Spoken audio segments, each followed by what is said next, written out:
ढकालजीलाई यति माया गर्नु हुँदो रहेछ भन्ने कुरा सत्य भएर प्रमाणित गरेर देखाउनु भयो। तपाईँले एउटा कन्फ्युजन चाहिँ के रहेछ भन्दाखेरि उहाँले डडेलधुराबाट टिकट पाउने हो कि होइन भन्ने कन्फ्युजन होइन। राष्ट्रपाले डडेलधुराको उम्मेदवार सार ढकाल पाउने हो कि होइन त्यो चाहिँ हो कन्फ्युजन।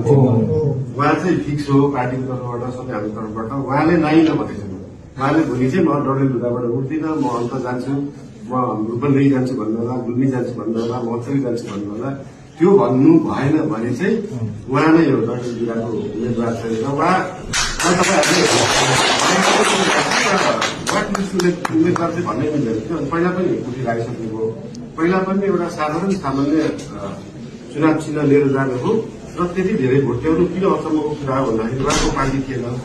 उहाँ त्यहाँ चुनाव जितिसकेपछि मन्त्री बन्ने पनि ग्यारेन्टी थिएन होइन। भनेको उहाँको त सरकार बन्नेवाला पनि थिएन।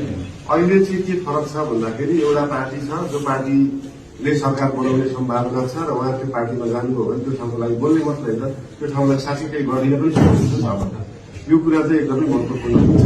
पहिला अब ठुलो पार्टीको ठुलो नेता, सानो पार्टीको ठुलो नेता, आफ्नो जस्तो नेता भए पनि यो व्यक्तिले चाहिँ भोलि सरकार बनाउँछ भन्ने सोचाइ हुन्थ्यो। त्यो भएर चाहिँ त्यो भोट मान्छेले जति भने पनि यो सरकार बनाउनलाई नै दिनुपर्छ भन्ने हो। झापामा पनि त्यही नै हो, अथवा महोत्तरीमा पनि त्यही होला, काठमाडौँमा त्यही होला, सबै ठाउँमा त्यसै भयो। त्यो हो।